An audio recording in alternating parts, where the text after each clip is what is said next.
And welcome back to Season 7 of 3 1/2 Gentlemen, the podcast, where 3 of the 4 hosts provide a refined and intellectual analysis of movies from our private collections while one of us tries desperately to keep up. We'll let you decide which host is which, but for now, my name is Sean, and with me, as always, are my fellow bounty hunters, Jeremiah. Bring you in warm, or I could bring you in cold. Yo. Cold. Eddie. The old protect the young, and the young protect the old. This is the way. Those are both mine. Those are the only... Oh, I have one more written down just as Really? a joke. Yeah, go for it, Sean. Introduce me. Okay, there you go. And Brandon. Sorry, Eddie. I lost Eddie for a minute. Hell, here it is. Long live the Empire. That's how it starts, at least. But yeah, those are the two that I wrote down and was going to go with. So you guys, we must have watched the same movie. Well, the last one was mine. I just didn't want to see it again. I'm sorry. I said it like the last 3 Star Wars films. Long live the Empire. That's okay. Long live the Empire. It's funny because, well, we'll get into it, but Jeremiah, go ahead. I'm sorry. We're all talking about Star Wars. It's fucking dope. We're living the life. Love it. As with every review we give, our goal is to answer one simple question. How many drinks does it take to get through the film that we just watched? Now, at the end of the podcast, we'll rate the film based on the scale of 0 to 5, with 0 being the perfect film that you can watch stone cold sober, and 5 being the sort of the film that makes you feel like you've been poisoned by the bite of a dragon snake. Which apparently takes 2 weeks to kill you. It's a very long process and not at all quick like you were expecting it would be. You should appreciate that, by the way. It reminded me of the Sarlacc, you know. You'll die for 1,000 years in the stomach of the Sarlacc. Listen, I know we're not getting into the analysis yet, but holy shit, I thought this is the slowest moving poison and venom I have ever heard of having. Oh shit. Anyway, listen, tonight we are headed back to a long time ago in a galaxy far, far away with 2026's The Mandalorian and Grogu. This film sees the eponymous duo cruising the galaxy and coming face to face with various trials along the way. Now, as of recording, the film has an IMDb rating of 7.0 and a Rotten Tomatoes score of 62%, with the critics giving it an 88 with the audiences. That doesn't make a whole lot of sense, but there we go. 62% and 88 critics and audience. There you go. I said that one. There we go. Now, anyway, that being said, this film can be found at your nearest multiplex, so go out, see it on the big screen. Multiplex, Cineplex. Yes, just Let's not a go Skineplex. to the lobby. Move. Let's go Don't to you the love lobby. I miss that. Let's I go miss to that. the lobby to get yourself a treat. Eddie, what do we got? Let's do it. Are we doing lemon shaker not stirred, or what's No, what we movie haven't am I done doing? that Blue one milk forever. of Tatooine. Come on, we got to That bring was- it back. Oh my Okay. God, the blue milk Yeah. of Tatooine. Right? See, nobody gets the All inside right. joke. So tonight we're battling space studs, rescuing Hutts, and sipping on the Grogu, which mixes some lime juice and vodka to help you tab into the midichlorians in your body. The ingredients and full description for this cocktail can be found on our social media pages, including Instagram, Threads, YouTube, and TikTok, where you can also find out about upcoming episodes, movie posters, and trailer clips and more. Yep. What does that There he mean, goes. tab into Well, midichlorians? it I don't was. know. I could say that it was He a was trying typo, to but he here's was what trying I'm to gonna mess me say. up with words. No, But that's it what was. You happened. know what? It was a double entendre. You know why? Because you like tap into it, but we also have a tab because we're drinking. So you throw a tab down there, you tab it up. No, tab- I think tab that it you. up. I think that you typed B instead I of P. think I became dyslexic. for And just once a second. again, just a second. all right. don't So know why let's I beat let's through get in into this movie because Yeah. I think that we all kind of had a similar experience in that it was very enjoyable, but not a perfect movie, but something that we can absolutely talk about and enjoy.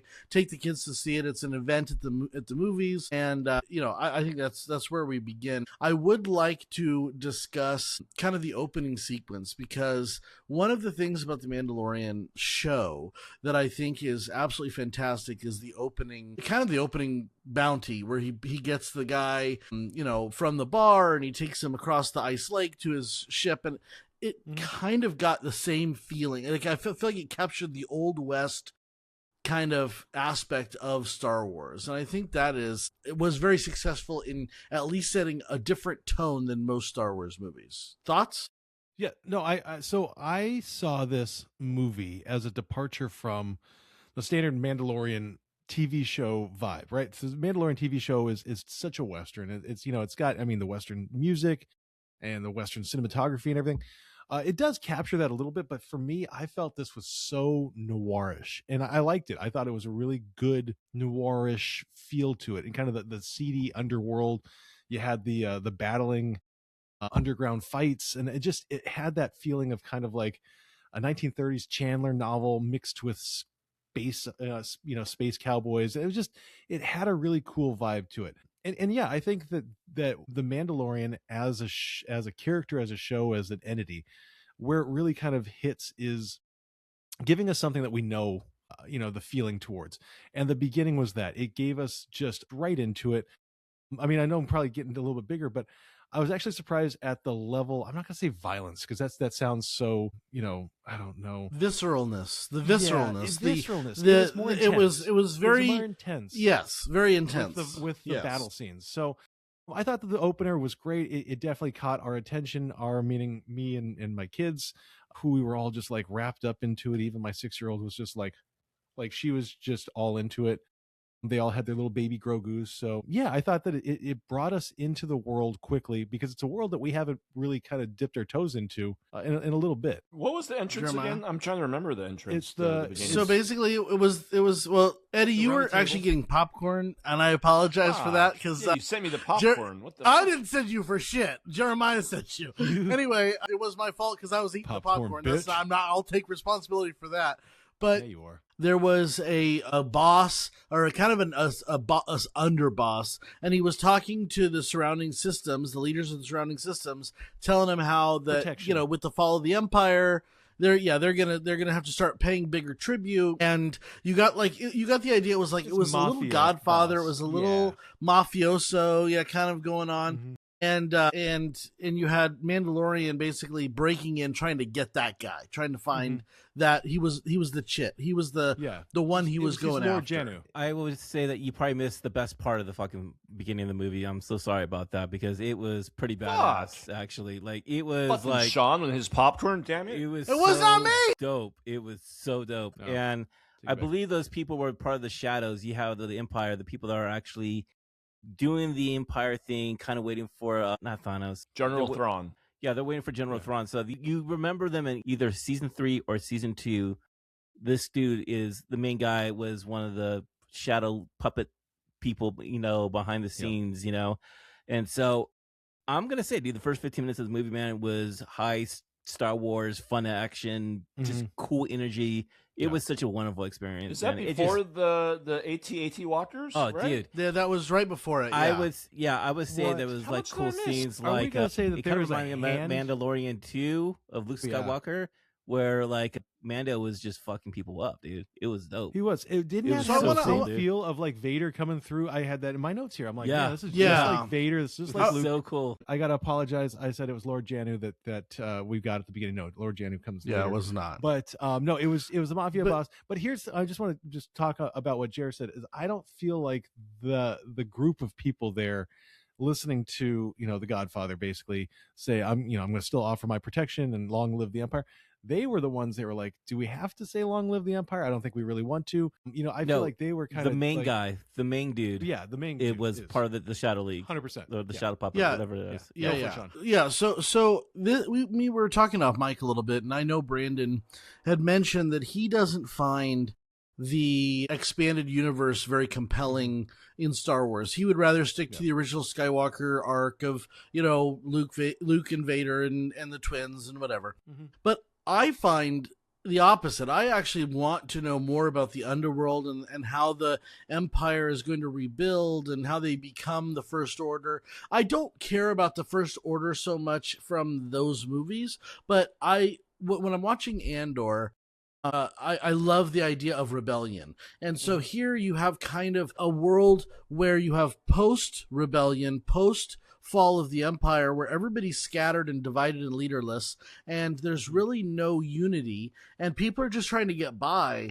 And I think that I watched Maul Shadow Lord explore this underworld, this underbelly of Star Wars, and I think it's very interesting and very unique. Yeah. And I like the mob aspect. I like the huts. You have Dave Filoni actually running the show now with John, and I think it's really cool what they did with this film is that instead of like going to like the whole lore and the mysteries of the Star Wars universe, they kind of like ease us back into the Star Wars universe, because it's been 7 years. Yeah, it's been 7 years since the last movie that was in the theaters, and I kind of appreciated that they kind of like, didn't like just go blow everything up on top of us, for the next 3 chapters, whatever the direction is going to go to. It was like a nice little ease in, dip your toe back in the water, enjoy the story of the run of it, So I did enjoy like the AT-AT walkers and the snow troopers. But the personalized right? ATST. That was legit. I love that. Yeah. That was badass. Who wants one of It's those? very badass. I was so much enjoying that beginning scene. Well, I guess it wasn't the beginning scene, but the earlier scenes. Yeah. And I was kind of like, shit, are stormtroopers all out now? But I like how they tapered off of that. But at the same time, it made me like, I wanted more of a little bit of that, a little bit more, because I was like, the beginning scene was like, that was so badass of seeing that. It was like all of a sudden that, and now they're gone forever. It felt like in the whole movie. And it was a whole bunch of the Hutts. And I'm really over the droids. I understand why they're there. They overplayed the droids of like, they're all bounty hunters in a weird way. It's a throwback, but it would have been cool to add something else outside the droids. Felt like with the Hutts. So, like, because that's what Jabba had. Like, if you go back to Tatooine, when Jabba the Hutt, he had a very eclectic group of like mercenaries around him that was protecting him, and I think that's kind of what you were looking for. But in getting the underbelly and getting kind of the sinister side of Star Wars, which I would call there's only a couple of different ways they can go with movies, right? So we've seen all the shows, so we have to assume the audience doesn't know who the fuck Grogu is or who Mando is. Yeah. So they've kind of got to reintroduce the character a little bit, and I feel like this is a way to do it in a world that's kind of new and unique and underworldy. I think you need both. I don't think that we can get caught with just doing the Jedi and the magic part of it. I also think you have to look at the rebellion and the hardness of the world that Lucas built. So I want to talk about something that you were talking about, and I get it absolutely that you gotta it's a movie, and so people who aren't necessarily multiple seasons deep need to be able to relate to it, understand it. I felt like Sigourney Weaver was poorly miscast, and not because her character. I love her, and I felt like she had 2 reasons to be there. One, she's Sigourney Weaver, and we all love her. But 2, all she did was just she existed for the exposition dumps, and I felt like there were 2 main exposition dumps that I just felt really slowed down the pacing. And I was just like, oh my God, how much are we going to spell everything out for us? And so I know it's a fine line. I do think that if we're looking at this critically, it missed on that fine line. It went into the heavy category of just like, let's slow everything down just to catch us all up to speed. And then I just felt like Sigourney Weaver is so poorly underused. I think a lot of her role was written for that character. Grief Karga, I think was his name. And I think that he was supposed to be another kind of pillar in this movie. And when he passed away, you don't recast him. There's not a lot you can do with his character. And I think that that'll make more sense because you got the idea that she had known Mando for quite a long time, and they had like this thing, but it was not established, right? It was so it was kind of like a thin relationship. But if it had been Carl Weathers, I think that those lines would have hit a lot harder. Fucking shows. If that makes sense, because I know. So I think that I do think that this movie had a little bit of that. I'm thinking from when Luke Skywalker was in there, and there was other Admiral fucking Akbar. Mandalorians. God damn, we all love him. Or there's other Mandalorians. And with the mask. I forgot her name. Bo-Katan. But like, there's a couple other. Yeah. Why not her?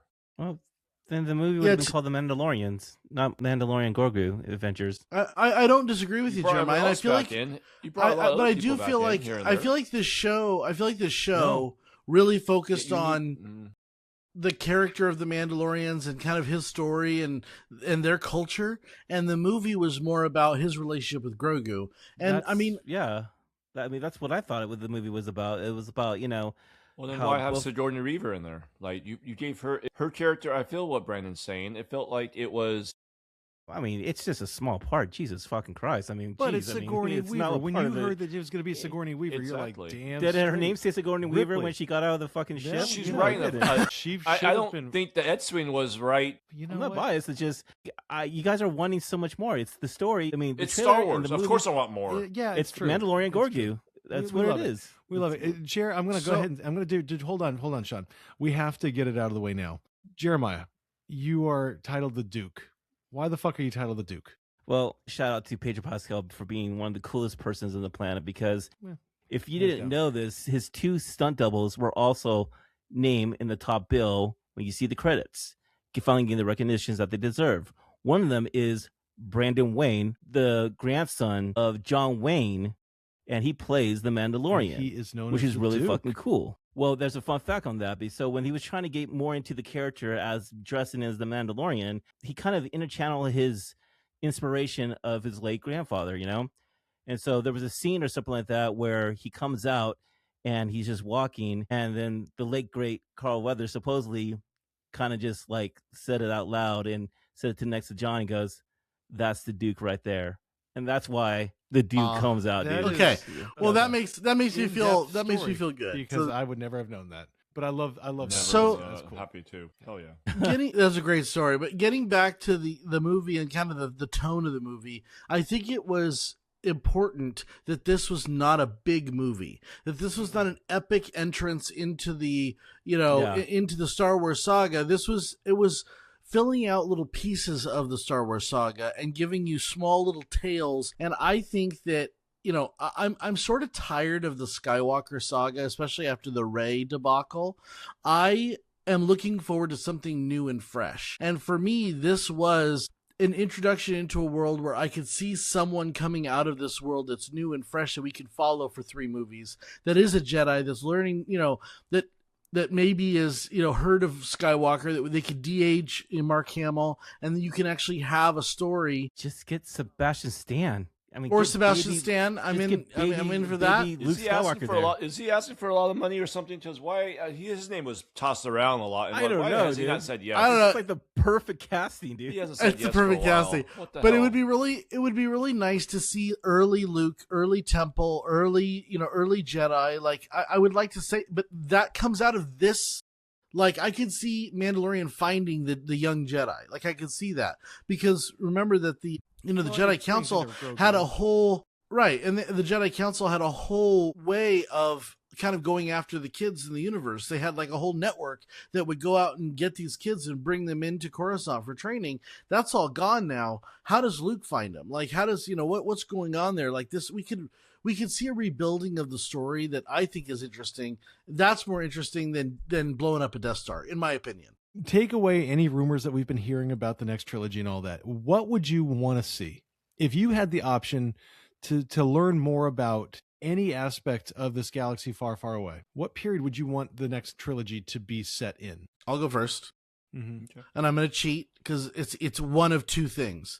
Either I want to see a young Luke Skywalker rebuilding the Jedi Temple and rebuilding before the second fall with Kylo Ren, which they can do in between Return of the Jedi and Force Awakens. And you can even bring in Harrison Ford. And we've proven that we can bring in Carrie Fisher if we have to. I think that is an established trilogy that we can fit in there. And it would be very cool to have flashbacks and to have an old Luke and a young, like you could fit it in. Or I want to abandon it completely and go 1,000 years in the future and kind of reboot the whole franchise and have a, like an Ezra Bridger story where he is a weird kid who finds a lightsaber, who learns about the Force, and it speaks to him, and then he becomes a Jedi. Like that, to me, are the 2 ways that I would approach it. Eddie, where you at? I would like to see the Old Republic and the whole beginning of the Jedi versus the Sith, and that would be fucking sick. And before Darth Plagueis, Knights of the Republic,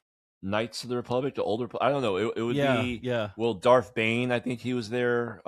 Maybe even a little bit Darth Raven, like that time zone that way. I don't know if Raven's too late, but I feel like you have so many good characters back then, and then I still feel like besides Yoda, I don't really respect a lot of the old Jedi, if that makes sense. Like, I feel like there's not many besides Obi-Wan Kenobi, Luke, and Yoda.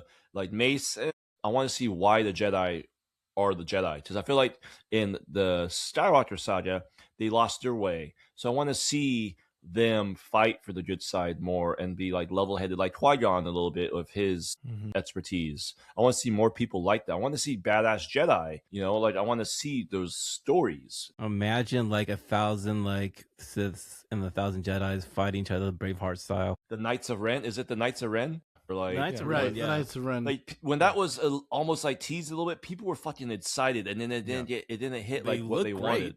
Yeah. They look great, exactly. Yeah. Jeremiah, I want to just jump in before you and very quickly just say what Eddie said. That's exactly my answer. Is I would love to go back in time, which I know has been rumored, but God, I think there's so much dense history there. And when I say dense, I don't mean like negative dense. I mean like Tolkien dense. I think that you have an expansive universe, and I think that a lot of people want to go back to like the Edenic, genesis of all of this, and then watch how that Eden has been broken up by the Sith, and I just think there's so much there, and it's hard. It's really hard for me to kind of articulate. It is the fact that I feel Star Wars is this kind of this indie gem. I want to keep it simple. I want to keep it, very, very much to the hero's journey of, it doesn't have to be one hero, but the hero's journey of like, you've got this good side and you've got this bad side, and they're fighting. And you know what? If we're going to explore something more in depth, I want to know about what makes it good and what makes it bad, as opposed to this corruption that we have on a senator level that I can look on the news. Doesn't matter who's in politics and who's in office. So whenever you're listening to this, look at the president, Democrat, Republican. I have enough of this every day. Right? I want to lose myself in this concept that is bigger than us. And what's bigger than us is straight up good and evil. And that's where I want to get lost. And that's why I think that looking at the Republic and the building of the Republic, and yes, it is very much, it starts good and then it becomes broken. That's what I want to see. I want to stand on that. Yeah, Jeremiah, I'm going to shut up, but that's me. It's supposed to be quick. You gave me the chills, Brandon.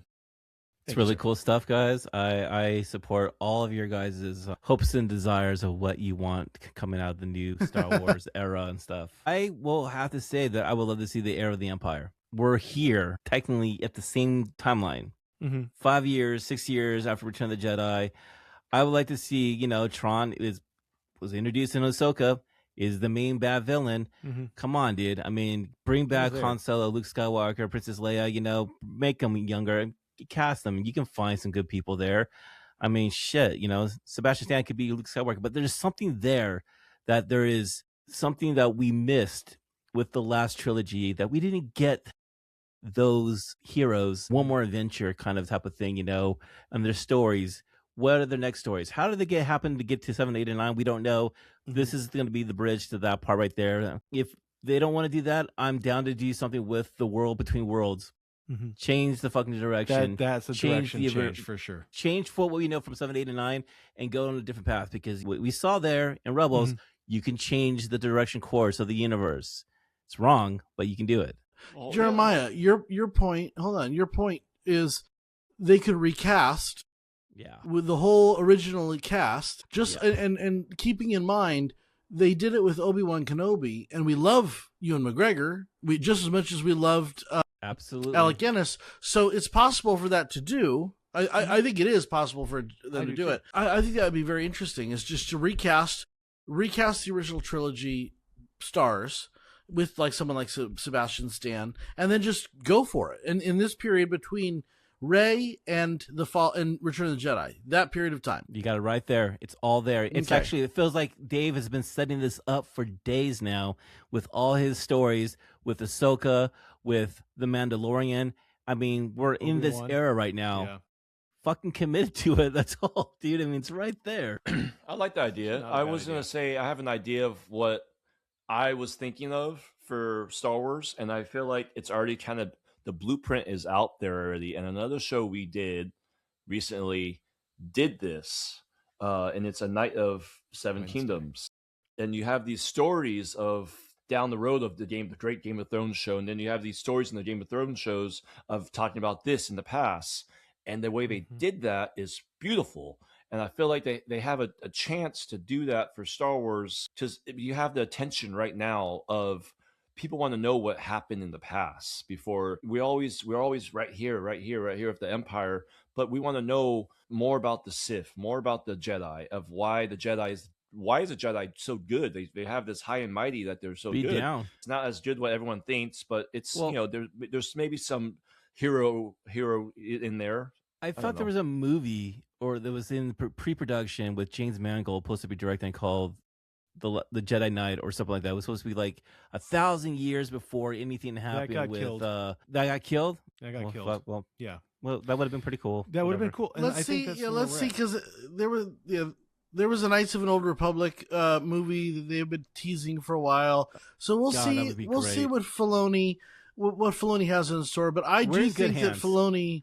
I think if anyone can, like, quote unquote, pull it out, because we were talking about how there's a lot of panic around, which I don't get, but it doesn't matter, around Star Wars. But I think if anybody could pull out good stories, it's Dave Filoni, because at the heart, this movie was a really good story. And I told Jeremiah as we're walking out, I'm like, I tell you what the critics didn't like was the 20 minutes of Grogu carrying after Mando. That was like one of the And best it's like, parts. because the whole movie shuts down, It was good. and all of a sudden you have this beautiful relationship. And I love seeing Grogu as this like real character. Like, even though we know he's animatronic, he just feels so He's not animatronic. Sean. Don't Yoda-like. fucking tell me that. He's so real. It reminded me so much of Yoda and Luke and Yoda and the opposite. And Mando makes that beautiful comment, the old look after the young and then the young look after the old. I mean, think about that. When Yoda met Anakin, he was a youngling, and it was Luke, a young man, who watched Yoda pass. So it's like, you've got this same kind of concept going on. And I thought, I'm sorry, but I thought this movie touched on some emotional, wonderful things. I know you didn't like Rada the Hutt, which we need to talk about. And I know you didn't like some of the other parts of it, but I think that the storyline of the movie was very simple, very good. It was an adventure, and it didn't take itself too seriously, which I think is super important. Let's do this here, because we're probably going to talk about Rada on this part as we go around, but we should talk about our favorite moments or scenes in The Mandalorian and Grogu. And we can go around and what you thought was cool, because I could talk about Rada for days, if you want to, but I want to know what you guys felt when you guys like, oh, that scene was so fucking awesome. And I think the listeners want to know what your favorite scenes were watching this, so we can actually go and hit up 4 different topics here. So I'll start, because so why who not? would like to start? Done. Me. Okay. I got it. Okay, so I'm gonna give you the 2 for 1, because it's not really a 1. But I giggled like a little school kid when Grogu keeps pushing Mando in and he keeps bumping his head, and it's the stupidest fucking sight gag. And I don't know, it tickled something so beautifully childish in me. I just was like, I could watch, you're talking about how it slows down. I could watch him do that another 25 times and laugh every time. He keeps trying. He keeps trying. So that's kind of my throwaway, but I absolutely love that. No, and you know what? Something that I love, and you're going to call me a hypocrite, especially you, Sean and Jer. Eddie, I love you, buddy, is I loved the action. I love the fight scenes. I love the choreography of it. I thought that it was you said visceral before, but it was so choreographed beautifully. I really thought that this took the fight scenes that we've seen in episodes 7, 8, 9, and it just made it right. So I would say that anytime Mando's kicking ass, it was just fun to watch. It was a fun when he's coming out of the shadows and the mist and the Well, yeah. So at the beginning there, but I mean, even when he is, kind of at the end where they kind of mount their resurgence, I just thought there was something so badass about Mando as a character, as an action figure, right? And I thought that it was just really, really cool. So I did love that. I will say just real quick, my frustration, and we talked about this off mic or off recording, but my frustration is that to me, this movie felt purposeless on a story level, and that's where I'm my hang up is. So I would love to circle back to that and talk about just the story in general, because I know, Sean, you're saying it's a great buddy flick and it's got it's great story. I didn't see it having a driving purpose. Like, I was watching it going, I enjoy the hell out of this, but this movie has absolute no purpose that's driving this vehicle forward. And that's where my frustration and sadness lies, because I think that they have a lot going on with the characters and the character development, but I think that, we're missing something. So I know there's a lot of info in my favorite scene, but let's just say the action sequences. Interesting. Okay. Do you want to talk about that right now before Eddie goes on, or do you want to go around? Eddie. Okay. I want to hear Eddie. So my favorite scene, I mean, I think I already kind of harped on it, is when it was Mando with Grogu, and they were pretty much taking out 3 AT-AT walkers. Like that was like with Pretty stormtroopers. sick. That was badass. Like it made me remember Empire Strikes Back. It made me remember Return of the Jedi, and it's just like that was what I wanted to see with the Mandalorian, and even Grogu a little bit with him using Force here and there. And that's how the Mandalorian came about in the very beginning. Of like he was this like bounty hunter, you know, like that. But he also was like a good bounty hunter. Like he was a different side of Boba Fett that we all wanted to see more Boba Fett, but this guy was a different version of Boba Fett, and he lived the way. This is the way, you know, and like I loved his old school vibes. I'm going to also harp on a little bit what maybe Brandon was saying, but I don't think they had good enough villains. Like I was a little bit over the Hutts. I didn't like how Rhoda the Hutt became like the Hulk. It's unnecessary. It just seemed out of place for me. And I also didn't like those little people that were with Grogu that I don't know what they are, but they were like, You mean that guy? You mean that guy right there? Oh my god! Come on. I don't know what they were. Get there. I couldn't even stand them. Mando inside. Grogu and the Azilalians embarked on a rescue mission. Like, what were like? It was too much. They were down. They were down. You know what, bro? It was because of Ewots made it back cool in Return of the Jedi. It's like we have to have something like that. It was too much. It might have been too much for you, but I guarantee you, all the children that were watching that movie, fuck the children. I fucking loved them. I thought they were fantastic. Oh, I thought they were adorable. There's nothing more spectacular than other droids. You had the bounty hunter. You had the guy with the hat, and I think that was they needed more of him. The error that they made is I would have made that Cad Bane. And I would have brought Cad Bane back from the show. I thought it was him, but it wasn't him. Yeah. I will double down on that part right there, actually. If they didn't fuck up Boba Fett in the book of Boba Fett, how badass would it have been if Boba Fett was one of the main villains that the Mandalorian would have had to face, you know, one-on-one and mano-y-mano type of shit. I'm talking about Boba Fett. You'd never see his fucking face. He doesn't smile. He's mysterious, you know, that Boba Fett. You know, the Boba Fett that we saw a little bit in Mandalorian 2, we needed a good villain in this one. I do admit, like, you know, just a main, like, that fucking dude here. Oh, cool. Bane would have been pretty cool, too. They killed him off, didn't they? Or is he still alive? Yeah, there's dead and mostly dead. There's dead and mostly dead. What about the lizard guy? Is he dead? You know, that would have been pretty fucking cool that Mando had to face one-on-one on that, but... You know, it's not that bad. I guess what really bothers me is that we're looking for villains when I think the villains of the movie were the most compelling villains Star Wars has had in a long time. Like, we didn't know anything about Dooku. Just because he had a cool lightsaber, you didn't really know anything about Dooku, why he turned to the dark side. You know, it's since been flushed out in Tales from the Jedi, Tales from the Sith, and he's a great character. But if you look at the villains in this movie, they were double-crossing the New Republic. They were trying to get their nephew, the son, the rightful king, essentially, of Hutta. And, by the way, the leader of all of the underworld.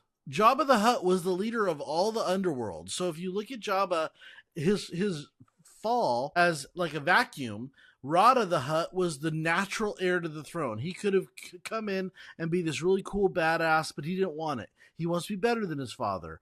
And I thought that character development was wonderful. I thought the idea that his aunt and uncle were trying to fucking kill him was really cool. And I think the visuals is what the problem was. Because the visuals of both the Hutts, the fat Hutts, fighting each other and rolling around like slugs, I think that it almost would have been better if we went back to animatronic Jabba. And then I didn't like that they made Rada muscly. I thought that was a really kind of negative to this movie. Why make him the Hulk? I don't know. And I think that honestly, one of my favorite parts of the movie is when the Mandalorian is talking to the Hutts and he falls into the pit.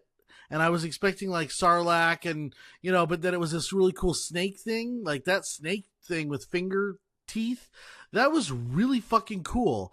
And then when you know, I'm sorry, but when Grogu came to save him with his little people, and they put the you know, I love that. I thought that was just a great transition. I thought that dragon snake scene was absolutely amazing. And going more into like the lore of that, I didn't know that dragon snake was briefly seen in Empire Strikes Back. They said, and supposedly that's the same thing that ate R2-D2 in Dagobah when he was Okay. in the swamp. That was also a dragon snake. You didn't get to see what it actually looked like. You just saw it gobble up and got spit up. But you've seen that dragon snake before, and now we got a full glimpse of what it actually looks like, and it delivered, dude. It was pretty sick, dude. That was a great scene, actually. I love that scene a lot. All right, what was your favorite scene? My favorite scene, you're going to make fun of me, dude, but I thought the whole gladiator arena sequence was fucking awesome.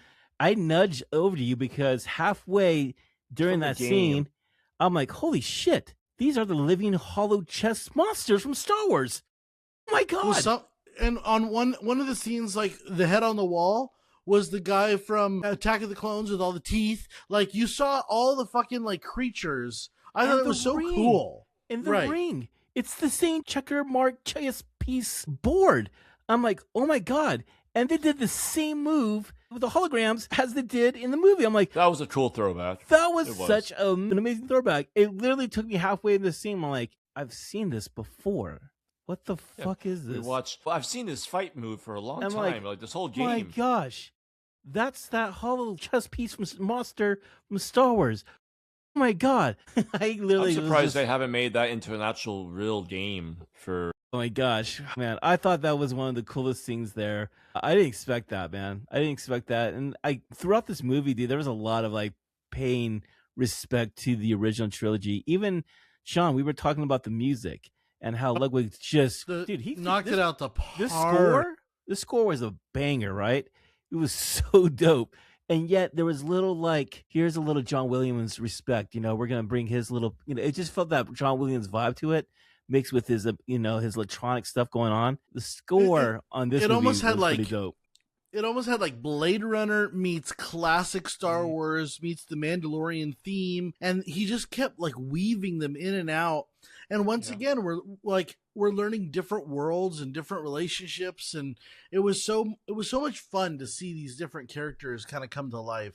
I will say the biggest drawback, the biggest negative of the movie was the visuals on Rada the Hutt. He just didn't look good. He didn't digitally look good. There was like nothing about that character other than I think the character development and I liked his character. I just didn't like the visual. We were talking about this off mic with Brandon. We're just like, that didn't sound like Jeremy Allen White. Not a bit. Like that was him? Right. That's the bear. That's the bear. That's what happens when you actually have a character to talk. Because in the bear, he's pretty damn silent. Did you not find the story of the wayward son, trying to distance himself from his father, who was the kingpin? That storyline just didn't kind of hit with you. Like you didn't care about that storyline, or no? And I'm not not being critical of you. I'm asking like you. You are, but that's okay. I know you. I've known you for 20 years. Listen, here's what it comes down to: I'm not. You are. You just bad dog. Well, you keep saying. You keep saying there's no story. You keep saying there's no storylines, but there's storylines amok. Well, here's the thing. There's no reason for this movie to exist. A lot of storyline. There's no reason, because here's the thing. You talk about any one. I mean, you keep saying that, but you've given no justification. You don't let me talk. As to that comment. Shut the fuck up. Let him talk. Sean, we all know. We all know how this goes, right? That Jeremy never gets to say anything. Sean gets to say way too much, and I get to say way too much also. So I fully realize that right now is the time though where you shut the fuck up, and I will explain to you what my frustration is. This is a fantastic exploration of two characters, and then a little bit of others thrown in there, like Rada the Hutt and all these others, right? But the problem is, if you're going to say, hey, we're going to make a movie, right, a full-on fledged in theaters movie, there needs to be some kind of higher stakes. And I'm talking about higher stakes in kind of the sequence. If we're going to call this, Mandalorian and Grogu, then the higher stakes need to be for them. Now, granted, they had higher stakes because Mandalorian was on the verge of death for, I'm going to say, a fortnight there, and he survived. But at the same time, which, by the way, we haven't talked about how he was able to be healed by just like 3 little leaves put together, and he's like, fine, let's just find this little swamp dude, and right. But at the same time, here's what I'm saying: the power of medicine, yeah, Jesus. But here's what I'm saying is that I didn't feel like I felt like this was very much a Mandalorian episode, okay, or several episodes, where you look at Mandalorian seasons 1 and 2 especially, and you say, okay, well, they're moving around from one episodic adventure to another, right? Where there is a bigger picture, but the bigger picture is really more focused on the microscopic, where they go from this planet and then they're going to go over to this planet, they're going to settle something here with this planet here. And I know that they kept the same exact heart and purpose behind that TV show in this movie. I think what I was hoping for, okay, is something a little bit bigger that connects these characters to the bigger picture. And instead what we have is a really interesting, yes, absolutely interesting story about a father trying to get away from his family and trying to make on his own. But at the same time, is that engaging enough to call it a Star Wars movie and really perpetuate the story into the next, we'll call it phase, to use Marvel terms? Absolutely not. I don't see why this is a movie that even should exist in the bigger pantheon of Star Wars. And that's where I'm at. Is it good? Yes. Quality is great. Acting is great. Action, I've already said, is fantastic. Grogu is the cutest fucking thing in the planet. Absolutely. Hands down. On a whole, though, as a movie, as a Star Wars movie, I don't think that this is essential viewing. And I think that that's the problem, is that if you are going to create a movie, it needs to be essential viewing. Why does everybody shit on Solo? Because it doesn't have any relevance to the bigger picture. What's really funny is I completely disagree with you, only in that the Mandalorian and Grogu and Solo have the same storyline that they're touching, and you just don't like the storyline, which is the fight over who is going to control the underworld of the Star Wars universe. And right now in this movie, you have a very important power struggle between the outgoing Rada the Hutt or Jabba the Hutt and the incoming twins that are essentially taking over, or we're poised to take over all of type of underworld. And I think that if the story is allowed to progress, it's not peripheral, because the only threat to the Republic right now is not the Empire, is the Outer Rim territories and the corruption and the gang-like factions that are developing. It's the Pikes, there's so much to this storyline that we are just jumping into it. And I do think the power struggle to see who's going to rule that world is important. There's a point where the twins ask the Mandalorian to rescue the son, the Hutt, or go after him, right? Why? They're playing both sides. They're playing both sides. So they're trying to get. That's exactly what. Don't shake your head. That's what the. That's the let me finish. Let me finish. I'm going to tell you why. Well, you asked the question first. I am. You asked the question, and I don't think Sean's asking. You both are together. I see very clearly. No. You asked the question. He was answering, and you cut him off right there. You don't let him finish answering the question. That's welcome to Sean and Brandon. Sean's been cutting off Brandon all night. So the idea of the Hutts, if they really wanted the son dead, they would have just killed them themselves. Like, why would you hire somebody? It doesn't make sense. It doesn't make sense even why they're trying to have the Mandalorian rescue the son. He was supposed to die there in the whole gladiator scenes. So there's a bunch of contradictions. Multiple levers. There's not contradictions. There's multiple levels to this. It doesn't. But okay. We could disagree. It's okay if you're wrong. Also, The Hutts are trying to double cross the New Republic by pretending that they're on the New Republic side.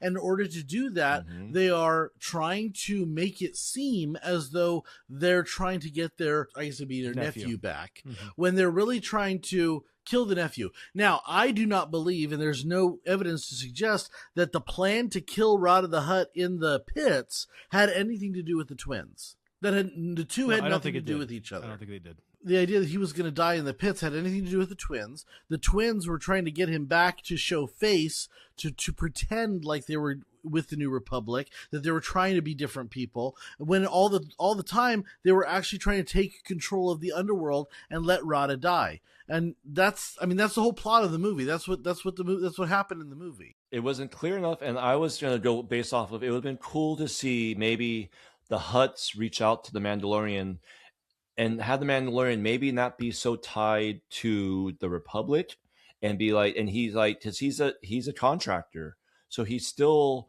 a bounty hunter. No, to be clear, the Hutts did not reach out to the Mandalorian. The Hutts reached out to the New Republic, and the New Republic hired the Mandalorian. I would have liked it if the Hutts were to reach out to the Mandalorian, and the Mandalorian is a good guy, and he's just like, I see what's going on here. I am more of the Republic than I am with a bounty hunter like these other bounty hunters. And it would have been like having to come to the moment like I'm not that type of a bounty hunter. I just didn't see the storyline as much as you did. I feel like it was put together for me kind of wishy-washy. Yes, I think it was almost too complex because then you had the New Republic trying to reveal this nefarious character that they had never seen, and that's kind of the reason why the Mandalorian was sent to the Hutts, is because the Hutts knew the identity of what's the guy's name, Brandon? The guy you had mistaken earlier, Jadu, Lord Janu, and so that's.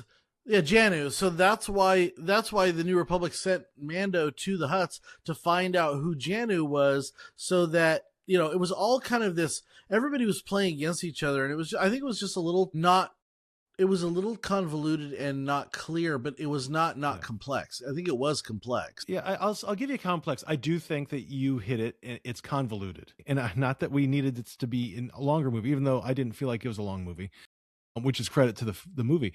I would have liked to have had, listen, I'm not a dumb movie watcher. None of us are dumb movie watchers, so I don't need it spelled out to me at all. But at the same time, I think that a little bit more focus on the Hutts in this movie would have given a little bit more of that context that I just think was needed. You know, who's going to be the leader now that Jabba's gone? I didn't get that vibe at all. I got this as saying, we just need to kill, you know, the legacy from Jabba so that we can take over the Jabba name, right?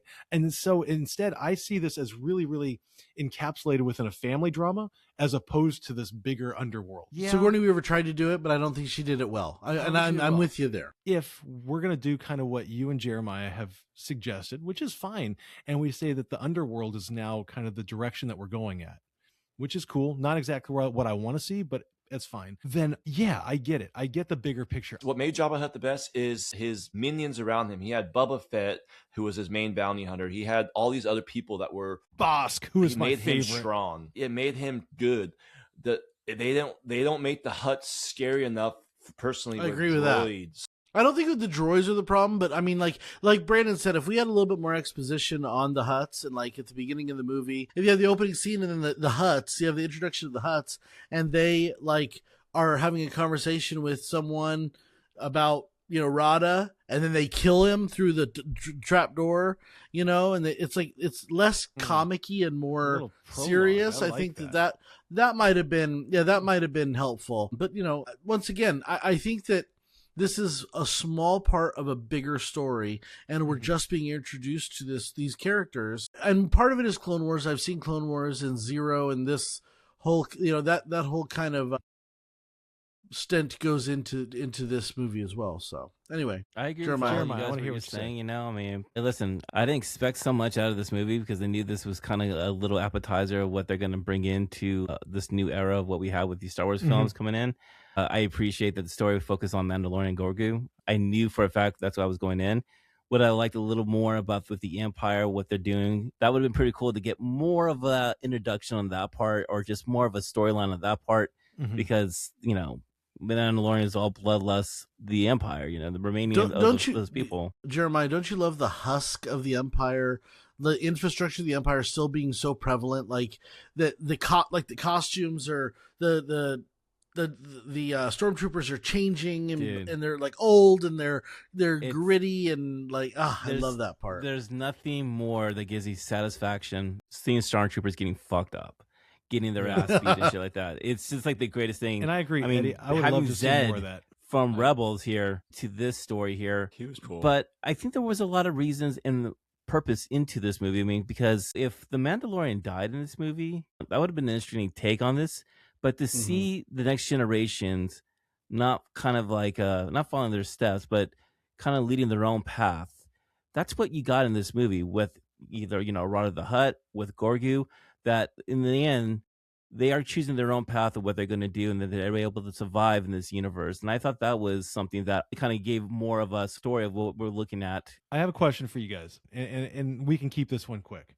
So, you know, we go back to the goat, whatever species he is, of Yoda, right? Yoda is 900 years old when he dies, right? And obviously Grogu is not anywhere close to 900 years, and Mando is not going to be living 900 years. Okay, so Here's my question to you. Where do you think they're going to go with the character of Grogu? Are they going to take it as kind of a Groot character where he's just kind of there as a sidekick and he's cute and every once in a while he'll pull off some kind of amazing feat? Or is he going to start developing way too quickly, I'm assuming, in the maturation of this species? And if we're saying that Grogu is going to be a major player, or at least a player in the coming universe that we're going to be seeing, where do you see them going with Grogu as a character? Not with Mando, but with Grogu. Good question. I think Mando has to die and Grogu has to emerge and develop his powers with the Force, perhaps go reconnect with Luke and Ahsoka, and perhaps that's the natural place that I would take it. Is I would have him as part of the rebellion, a small part. I don't know about anybody else, but as I was watching this movie, I kept wanting him to pull out a lightsaber. I think that he's got to develop in the Force, and that's the only path forward for him. I think he's wasted as Groot. I think he's kind of run his course now of the cute. Yeah. Now he's got to actually contribute. But that's just my opinion. Eddie, what do you think? His little feet going like this. I agree. They are juicing the F out of it. They are milking every little, like pretending like with Mandalorian and he's trying to fly the plane and touching buttons and shit like that. They're milking every little avenue of like, oh, he's cute, he's funny. Are you actually learning anything, or are you just being annoying? I don't know if they have a character for him yet to actually speak. Like how do they want him to sound? I don't think they have an idea. I think this is where it's all brand new. Talks backwards. This is a brand, right? Eddie, I mean, this goes into psychology. This goes into psychology of how are we going to take this? Nature versus nurture. No, nature versus nurture. Though. Hold on. Is he going to speak in Yoda speak because of nature? Yeah. Or is he nurtured into speaking normal? So I know for a fact that Dave Filoni, he listens to this podcast. So I'm going to throw out an introduction to a new show or movie or something that we've got to see. One of our listeners going to believe that he actually is. I know it's Grogu, and Grogu has to go find his kyber crystal and become one with the Force and commune with Yoda. And Yoda downloads all of his memories and information into Grogu, and Grogu becomes carries the whole knowledge of his people. That's what he is, because there's only one at a time, and he carries that's a lot of all the knowledge of Yoda. I know. You read this somewhere. Where did you read this? You definitely. I did not. I did not read it. I swear. That's a Sean lie. You read it somewhere. No, I swear to the Force, I did not read it anywhere. I just came up with it. I don't know. I just expect him to be badass. I like the last part of this movie where he's actually flying the ship. I think that's really cool, man. Why is he not growing? I feel like he's smaller. He's only 8 inches shy of Yoda, for fuck's sake. Let's come on. Season 2. He got smaller in season 2. I mean this in a nice way. In the movies that we see in the TV shows, it's only been maybe a fucking year. Give him some time to fucking grow up, or give him about 2 years. It's 2 years. Okay, he's cute to you. I understand. I know. I just think that he's going to grow. He's going to speak. He's going to be badass. He's going to be able to represent himself in a lot of ways, like he did in this movie, where he needs to represent the Jedi. He has a lot on his shoulders. Well, I mean, he's got a lot on his shoulders. He's got to represent the Mandalorian lore, and he's got to represent, the Jedi lore. I mean, the universe is pretty much on his shoulder. Star Wars. We're going to see what's going to happen moving forward on I'm that. not asking him to be the same size as Yoda, but I'm asking him to say his first words. What if his voice is deep as fuck? What if his voice is like, I am Grogu? I would love that. Let's make that happen. Oh, shit. And that, listeners, brings us to the end of our show, or end of our review. Now, Mr. Hutt, please take us through the scale so each of the hosts can give a movie rating for this movie. Yes, I will for sure. 0, the perfect film. 1, a feel-good first cocktail. 2, a happy buzz. 3, you're gonna Uber or lifting home. 4, rough morning walk of shame. 5, blackout, shit-faced spring break drunk. Eddie, you and I are vibing tonight. I'm sure it will not happen next time. We are. I agree. It happens every so often. Every so often. All right. All right, ready? Yeah. I love you guys. Sean, 2, Jer, I love you. 1. Just remember that. Thank you. Eddie, why don't you lead us off? Me? I left off earlier. I left off. Okay. Patriot. I thought. All right, I'll lead off. I'm just trying to help you. That never happens. I don't need help. I'm good. I'll lead off. Okay. Yeah, you should. God, you're just such an asshole when you're an asshole. Don't know what you're talking Trying to- about. Yeah, exactly. Anyway, Anyway, I'm really nice. Excuse my Brandon time. says I'm my nice time. tonight. Excuse me. My time. My time. Brandon, Excuse I me. text Thank on you. the side. I love you. Yeah, of course you are. Anyway, so yeah, I thought this movie was overall very positive. I think that we're proving time and time again that we don't need lightsabers and Jedi to have good movies. I think getting away from the Skywalker saga is good. I think that I understand the criticism of the plot being a little convoluted, but it was still complex and it still had a lot going for it. And I really like the introduction into the underworld and kind of the struggle of the bosses and the betrayal of the New Republic, and I thought that the whole aspect was very well done. The visuals on Rada I thought were the biggest detriment to me. That's a whole one score because the visuals were just bad. They were just there's no excuse for it. It was just a bad visual, which is a shame because I think Jeremy Allen White's performance was pretty good. I think that his character development was really good. I think that just the visuals just didn't quite hit for me.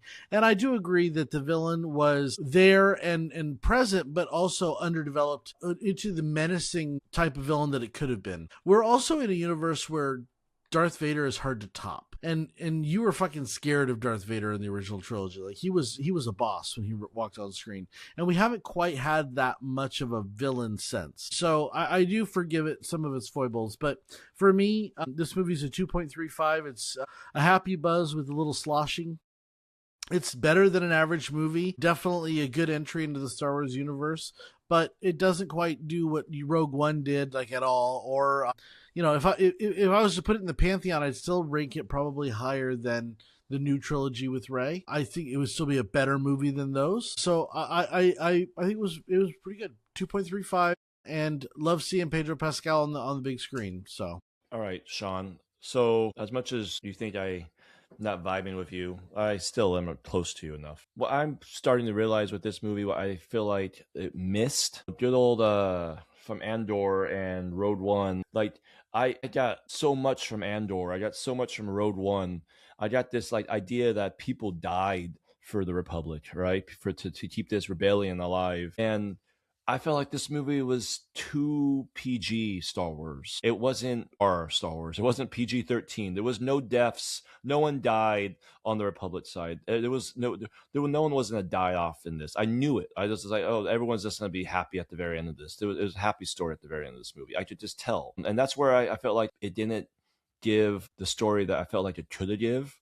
A little bit more like the original Mandalorian. It was a little bit dark. Season 1 was like, okay, like, this guy was brutal. This guy would go to the end of the end to live by this code. And he had some friends that died along the way. I do think it was a better than average movie. I feel like I like Jeremy Allen White. Don't make him buff. The Hutts, you could have made it a little bit different, and you could have added some old school villains in there, or maybe just added some new bounty hunters. There is no limit of the whole galaxy. You could add anyone you want. There doesn't have to be characters. You could add people. You just added 2 Hutt cousins out of nowhere, and you added a fucking son. So I give this score a 2.44. I think it's a better than average movie, but it's right there hovering. It could have been better.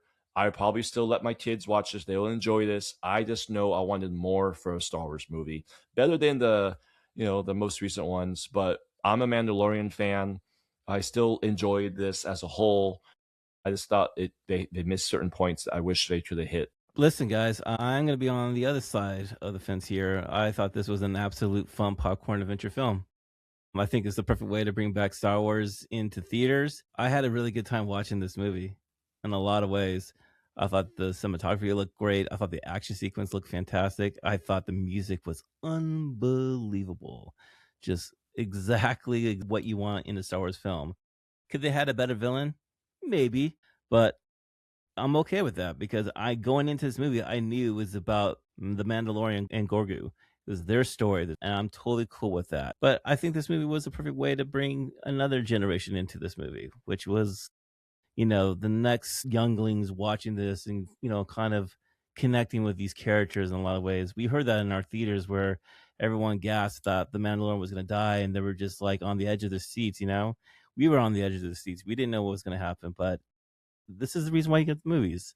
And I'm grateful that I get to be in a world to see another Star Wars movie in the theaters with my love and with my best friends and just have that moment again. It was the perfect setting for me. So I thought this movie was better than any of the other new trilogy movies. And we did review The Rise of Skywalker, and we gave that a 1.75. That's why I'm giving this movie a 1.65.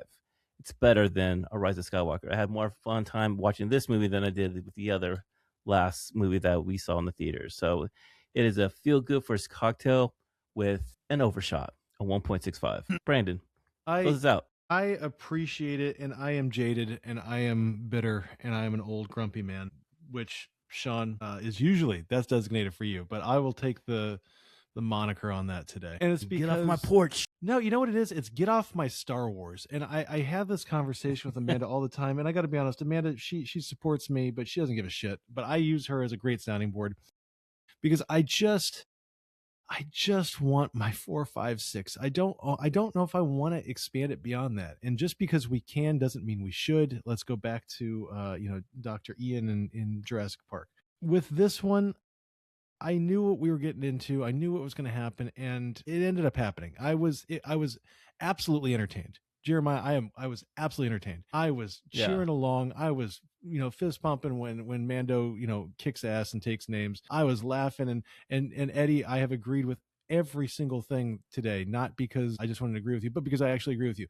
The only thing I disagree with you is that, man, that little Grogu is so adorable, dude. That guy, he has my heart, absolutely. And I know he's adorable. I agree with you. That I could watch him. I just wanted to say his first words. I wanted to say his first words. That's all. And I hope that it is, Daddy, are you me? Or are you mine? Something like that, But no. So going back to it, like I knew what we were getting into, and you know what, Sean and Jeremiah, I really appreciate you guys kind of enlightening me into this idea of maybe what they were trying for. And I think that it was convoluted. I think that it was not clear what they were trying to do. And so to somebody who maybe is not as updated on all of the different offshoot animated series, especially the Filoni's, as well as you guys are, it just kind of went past me a little bit more. And so that's definitely on me. It's definitely not saying that it's a problem with the overall story, but at the same time, I think that it needs to have some clarity of purpose of where we're going, right? Instead of this, I think we're going there, I'm hoping we're going there, right? I mean, if we're using this that's kind of the big thing. My score is what it is because I got to be honest, of all the Star Wars, movies out there, this is going to be not one that I race to go throw in the DVD player. Okay, or the Blu-ray player, because I'm old school, use DVD. Will I get it and have it part of my collection? 100% because you know what, it's Star Wars, and as much as I want to talk shit on Star Wars, new outside expanded universe, I still love Star Wars. But I'm watching Rogue One, I'm watching 4, 5, 6, I'm watching 1, 2, 3, and I am watching 7 before this. Last Jedi can just rot in hell because that's exactly where it belongs. But all that being said, I'm giving this a 2.67. It's a happy buzz with a shot, and as Sean said, some sloshing. So 2.67. I'll watch this movie with my kids, but I don't think I'll watch this movie by myself. Yeah, I agree. All right, when you take those 4 scores and divide by 4, what does the Mandalorian Grogu get an average rating of there, Mr. Hutt? A 2.2775. Are we playing Jeopardy? You can't go over? Yeah, that's Wheel of Fortune. Not Jeopardy, sorry. Price is Right. Price is Right. Yeah, well, if we're playing Jeopardy, make sure you go, what is the number? Yes. 2.2775. Okay, I'll go first since I'm reigning champ. I'll go for... okay, you want to go first, Sean? Go ahead. Okay. No, go. Okay, I'm going to go 131. Look at that face on Jeremiah. I either got way the fuck off or way the fuck close. Sean, where you at? 131. I'll go with 109. Ooh, you're going low. That's probably better, actually. 109. I'm going to go $1. You think I'm right around? Who said 109? No, you guys all went way over. Way over. Yeah, so okay, Eddie was the closest. Congrats, Ed. So what number is it? It's number 75 on our list. What? God. I said 2.27. Really? 2.27. Oh, I thought for sure. I got 2.275 actually. What movies are better than The Mandalorian Grogu? What's better is A Christmas Story, Donnie Darko, Birdcage, Black Panther, Twilight, Tombstone, John Wick 2, John Wick 2, Quiet Place, and Lawrence of Arabia. And what's worse than Mandalorian Grogu? What's worse is Hook, Hocus Pocus, A League of Their Own, The Batman, Robert Pattinson. John Wick 1, The Rock. Guys, we fucked this up. I should have gone 3. Nah. It's The Rock. I don't think is so. Better than this, and the Batman is better than this. The Rock is not better than this. God, The Rock is better than this. Hook She is. was the prom Hook queen. is not. Man. Hook is way better than this movie. Come on. looky, I looky, could I got throw Hooky. Hook on right now. You got Hocus All Pocus. right. So come on. Hocus Pocus No, definitely we're deserves fine. to As we reach about the midpoint of season 7, we want to thank you all for listening week after week. And we've done a great surge in following on Instagram, Threads, and TikTok, and hitting that like and subscribe on YouTube. Remember, our handle is at the.gentlemanpodcast. The dot means a lot. Thank you so much for subscribing. Continue to tell your people. Continue to spread our podcast, because we have seen an increase in viewership week after week, or listenership, and we are watching our YouTube channel kind of go a little crazy, which is hilarious and fun. And so we're going to bring you more content as much as we can, as often as we can. And thank you so much for listening. And with that, we say cheers. Cheers. This is the way. Cheers, yo. This is the way. Sweet. Bring you in warm. Hey, should we like dance to that new song? The one that's like from Tron. Yeah, That's a dude. really cool Blade Runner. song.